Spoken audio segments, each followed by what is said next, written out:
All right, shalom, shalom. All right, first and foremost, before I get started, I want to give all praise and honor and glory due to Yahweh, Ba'ashem Yahweh Shai, Ba'ashem Akakwadash. Double honors to the apostles and elders, a great millstone that rule well. Peace and salutations to the Akim that's pushing his word in truth and sincerity throughout the four corners of the earth, waking up the hopeful elect and risking your lives and freedoms to do so. Definitely more so now than ever before. This is the brother Zion Ahmad from the GMS Detroit by Camp. And this is going to be basically a quick hit, all right, concerning John 7 and 35. So let's just get right into it.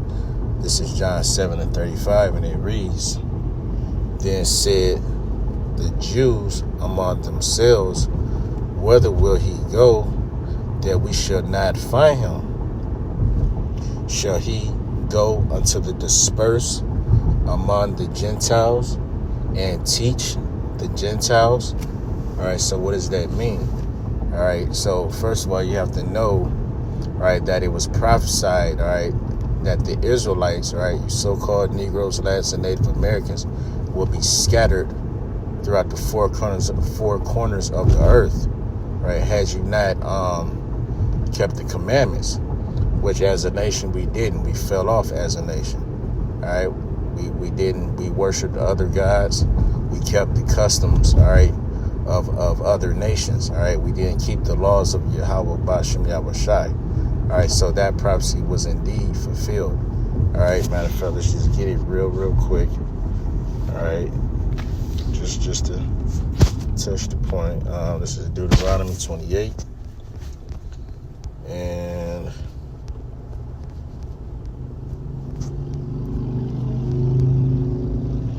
and 64, and it reads, And Yahweh shall scatter thee among all people from the one end of the earth even unto the other, and there thou shalt serve other gods, which neither thou nor thy fathers have known, even wood and stone.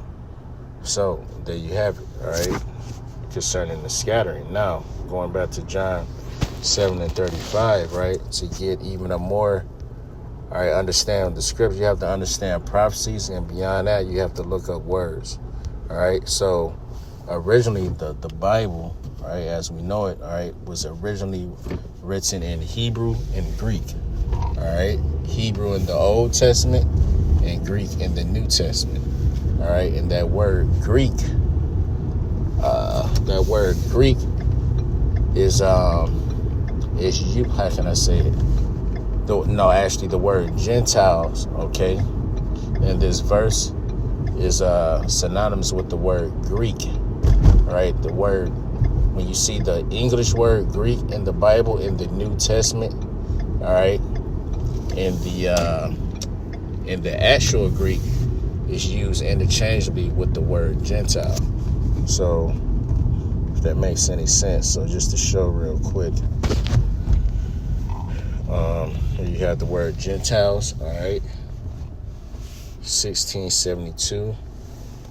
Strong's G, 1672, Helene or Helen, all right.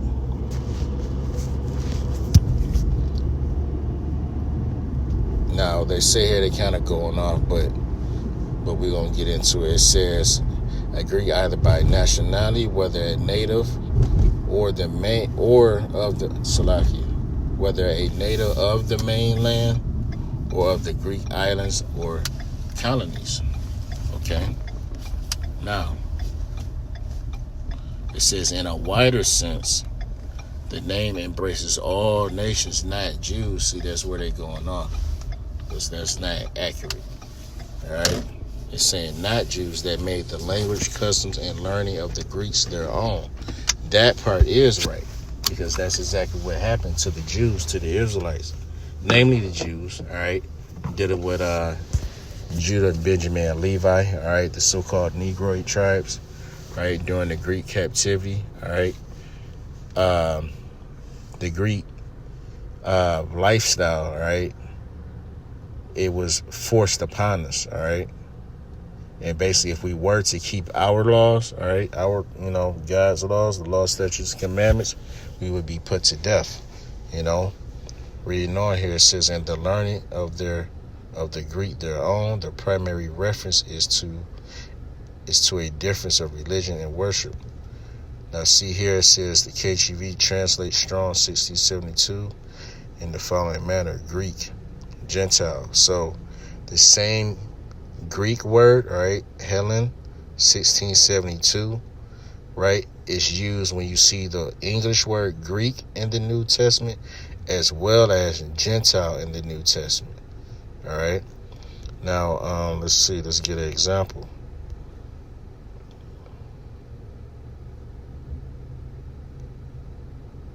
Here, for example, right, John 12 and 20. "And there were certain Greeks," right? See how you have in the previous verse here, John 7 and 35, it has the word Gentiles. But it's the same Greek word. See the G 1672? But then when you go down to John 12 and 20, instead of using the English word Gentile, they use the English word Greek because they're interchangeable, all right? When you read John 12 and 20, what does it say? It says, "And there were certain Greeks among them that came up to worship at the feast," right, dealing with the Passover, all right? And who was the only people that was ordained, all right, and commanded, all right, to come up to Jerusalem 3 times a year? It was the Israelites, all right? When you read, what's it, Deuteronomy, the 16th chapter, 16 and 16, you know, that was only slated for Israelites to do that. All right, so these Greeks were actually Israelites, right? That came to to worship at the feast.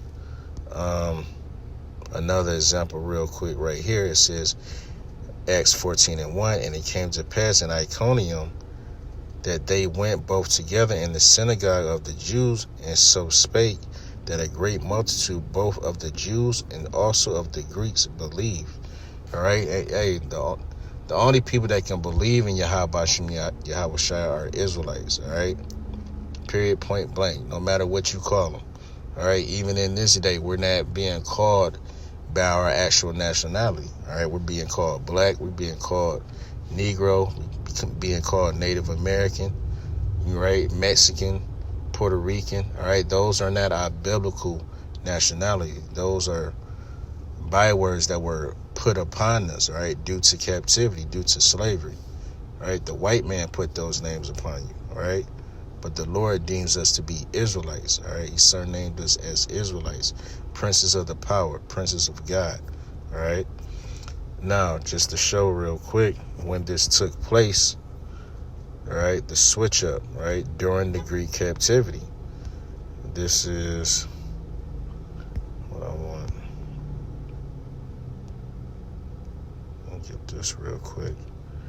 This is First Maccabees 1 and 11, and it reads, right, "In those days," I read verse 10.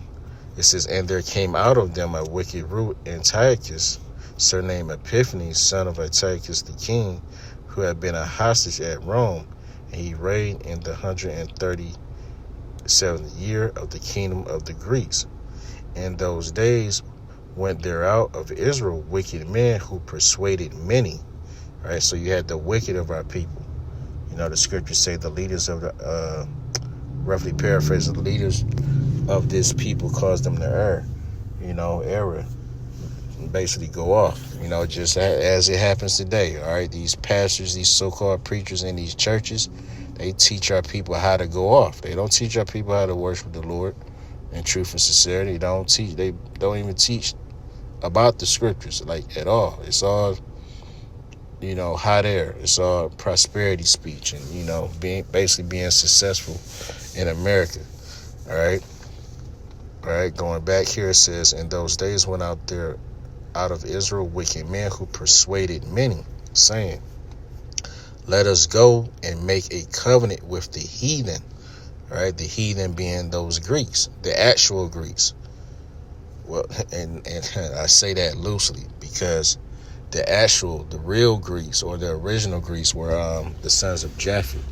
But you had Esau, Edom, who took over that land, all right, and took on the persona of the Greeks and started calling himself Greeks, all right? So you had so-called white people, all right, who weren't the original Greeks, but because they conquered that land, all right, they took on the name of being Greek, all right?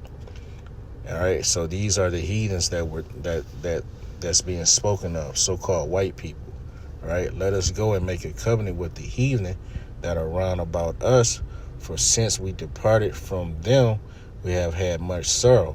So you had the wicked of our people that just wanted to go along and get along, as it happens to this very day. You know, just to get, you know, some relief, right? Some comfort, right? Jake gives in, you know, to the BS, you know, rather than, you know, suffering, right? Just suffering this captivity, you know what I'm saying? Taking it on the chin, Jake gives in and bends the knee, right, to his enemy, right? It says, so this device pleased them well. Then certain of the people were so forward therein that they went to the king, who gave them license to do after the ordinances of the heathen. So they did whatever the heathen ordered, all right? They followed their laws, their customs. This is the period when we became, as a people, all right, chiefly, all right, dealing with Judah, Benjamin, and Levi, all right, they became Greeks. They became, right, Hellenists, you know, where they took on the Greek customs, all right?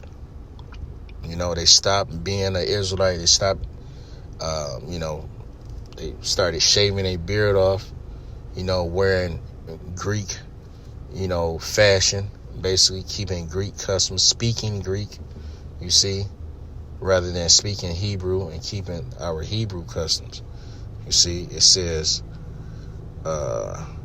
whereupon they built a place of exercise at Jerusalem according to the customs of the heathen, and made themselves uncircumcised, and forsook the holy covenant, and joined themselves to the heathen, and were sold to do mischief.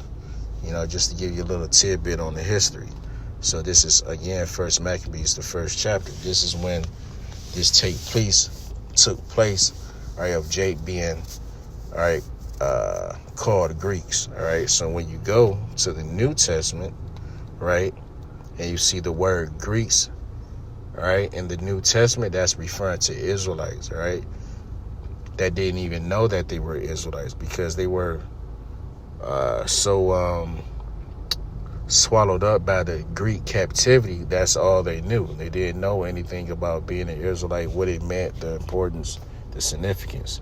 You see, and this is why Paul was set up, right, to teach, right, the Gentiles, i.e. the Israelites, scattered foreigners, all right, okay, Israelites that didn't know or understand that they were Israelites. Paul was bringing them back to the fold, schooling them, teaching them, reminding them, like, hey, no, you're not Greeks, all right, y'all are Israelites, all right, taking on a Greek persona. That's not who you are, you know, as we do to this very day when we go out on the highways and byways and teach, right? We're teaching Israel, all right, their heritage, their nationality, right? Now, let's see.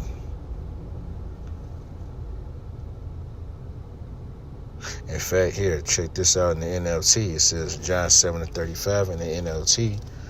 The Jewish leaders were puzzled by this statement. Where is he going to?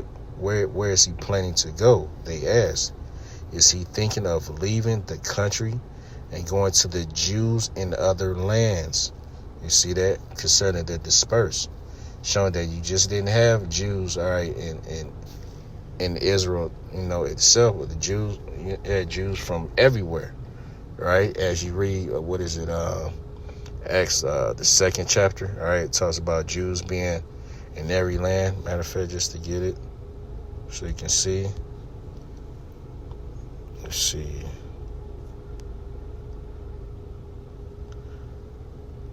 All right, this is Acts 2:5, and it reads, and there were dwelling at Jerusalem Jews, all right, devout men out of every nation. You see that? Even when you read in the NLT, what does it say? At that time, there were devout Jews from every nation living in Jerusalem. All right. So we were, due to the scattering, right? You had Jews coming from the, perspective lands, wherever we were scattered to, right? You would come from wherever you were living back to Jerusalem to keep the Passover. You see? So when you talk about, again, Jews, right, or the dispersed, should I say, right, that's referring to Israelites that were scattered abroad, according to the prophecy, right, that we read in Deuteronomy 28th chapter. Right, just to add to that real quick, right, you have a term called diaspora, right, which refers to what? The scattering, which that's exactly what we read when we read Deuteronomy 28th chapter, right? Diaspora in reference to Moravian Protestants, going off a little bit there. It says 1869 in reference to the dispersion of the Jews, right? So they figured it out, right? And the original Jews, so-called Negroes, all right? From Greek diaspora, dispersion, from the, whatever that says, all right? It says to scatter about, disperse, all right? So that's what it means, or, all right, concerning the dispersed, all right? The dispersed were scattered, all right? We were scattered throughout, as the prophecy read, throughout the four corners of the earth. So I'm going to just leave it at that, Lord willing. This was edifying. With that, I want to give all praise, honor, and glory due to Yahweh, Ba'ashem, Yahweh Shai, Ba'ashem Kakwadash. Double honors to the apostles and elders of Great Millstone that rule well. Peace and salutation to the Akim that's pushing this word in truth and sincerity throughout the four corners of the earth. Shalom.